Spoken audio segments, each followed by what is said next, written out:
হঠাৎ করেই কুসুমের শারীরিক অবস্থার অবনতি হওয়াতে এবার কুসুমের এই শারীরিক অবস্থাটাকে কুসুমের অন্তঃসত্ত্বা হওয়ার গুজব রটিয়ে ইন্দ্রাণী গাঙ্গুলি কান ভাঙানোর চেষ্টা করলো মীনাক্ষী। হ্যাঁ বন্ধুরা, ভিডিওটা লাইভতে দেখতে থাকুন। যে মুহূর্তে কিনা হঠাৎ করে মীনাক্ষীর নজরে পড়ে যায় যে কুসুম অনবরত বমি করে চলেছে এবং কুসুম দীপালিকে বলছে যে দীপালি পিসি জানো তো, বেশ কিছুদিন ধরে আমার মাথা ঘোরানো থেকে শুরু করে হঠাৎ হঠাৎ গা গোলায় এবং আমার রাতে ঘুম হয় না, তার পরবর্তীতে আমার অবেলা অসময় আমার ঘুম পায় এবং তার থেকেও বড় কথা আমার বড্ড বেশি শরীরটা ক্লান্ত লাগে। এখন তো আবার কোনো মতো বমিও থামছে না, এরকমটা কেন হচ্ছে বলো তো আমার সঙ্গে? ঠিক সেই সময় এই সমস্ত কথাবার্তা বলা মাত্র যখন কিনা দীপালি বলতে থাকে যে কুসুম, তুই যে সমস্ত সিমটমস সম্পর্কে তুই আমাকে বললি, এই সম্পর্কে কিন্তু ভুলবশত তুই অন্য কারোর সঙ্গে এই বিষয়ে কথা বলিস না। তার কারণ তুই যদি এই সম্পর্কে কারোর সঙ্গে কথা বলিস তাহলে তারা কিন্তু ভাববে যে তুই পোয়াতে, তুই অন্তঃসত্ত্বা। এই সমস্ত কথাবার্তা শোনা মাত্র কিন্তু একটা আনম্যারিড মেয়ের জন্য কতটা ভয়ঙ্কর হতে পারে সেটা নিশ্চয়ই তুই বুঝেছিস। তাই আমি তোকে বলছি যে এই বিষয়টা চেপে যায় এবং তুই একটু কয়েকটা দিন রেস্ট নিয়ে দেখ। হয়তো বা তোর বিশ্রাম নেওয়া হয় না, তার জন্যই ঠিক করে ঘুম হয় না, তার জন্য হয়তো বা তোর শরীরটা এতটা খারাপ করছে। ঠিক সেই সময় এই কথা শোনা মাত্র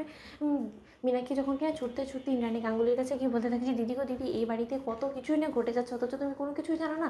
ঠিক সেই সময় ইন্দ্রাণী গাঙ্গুলি বলতে থাকে যে ছোটো, কী ঘটেছে তুই আমাকে বল, তাহলে না জানতে পারবো। ঠিক সেই সময় মীনাক্ষী বলতে থাকে যে দিদি গো দিদি, কুসুম নাকি অন্তঃসত্ত্বা। সেটা আমি যে সন্দেহ করি সেরকমটা নয়, দীপালির মুখ থেকে আমি শুনে এলাম যে কুসুমের নাকি হঠাৎ হঠাৎ একটা গা গোলাচ্ছে, মাথা যন্ত্রণা করছে, অবেলাতে ঘুম পাচ্ছে, কিছু কিছু খেতে ইচ্ছে করছে না, যাই নিজে মুখের সামনে নিচে সেটাই নাকি ওর কাছে গন্ধ লাগছে। তার থেকেও বড় কথা, কুসুমের বড্ড বেশি বমি পাচ্ছে। এই সমস্ত কিছু তো তুমি মা হয়েছো, তুমি নিশ্চয়ই বুঝতে পারছো যে এই সমস্ত কিছু ঠিক কিসের সিমটমস। ঠিক সেই সময় এই সমস্ত কথাবার্তা বলা মাত্র যখন কি ইন্দ্রাণী গাঙ্গুলি বলতে থাকে যে তার মানে তুই বলতে চাচ্ছিস যে কুসুম পোয়াতি, ও যদি সত্যি অন্তঃসত্ত্বা হয়ে থাকে তাহলে কার সন্তান গর্ভে নিয়ে ঘুরপাক খাচ্ছে। এবং তার থেকে বড় কথা, ও এরকম একটা কুৎসিত কাজ ঘটানোর আগে একবার ওর বিবেকে বাঁধলো না? কুসুম তো কোনোদিন এতটা নোংরা প্রজাতির দুঃস্থ চরিত্র মেয়ে ছিল না।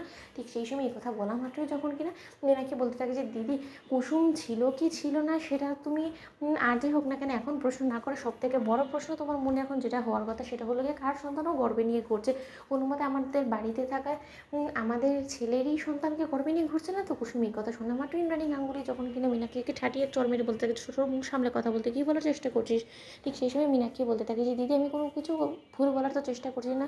আয়ুষের সঙ্গে কুসুমের যে ঘনিষ্ঠতা বেড়ে উঠেছে দিনকে দিন, এক পর্যায়ে বেপরোয়া হয়ে উঠেছে, তাতে করে তো এটা তো বলাই বাহুল্য যে আয়ুষের সন্তান কুসুমের গর্ভে আসলে আসতেও পারে, তাই না? ওরা কি গুল খেলেছে সেটা তুমি কী করে বলবে বলো তো? সেই সময় তো তুমি উপস্থিত ছিলে না, তাই না?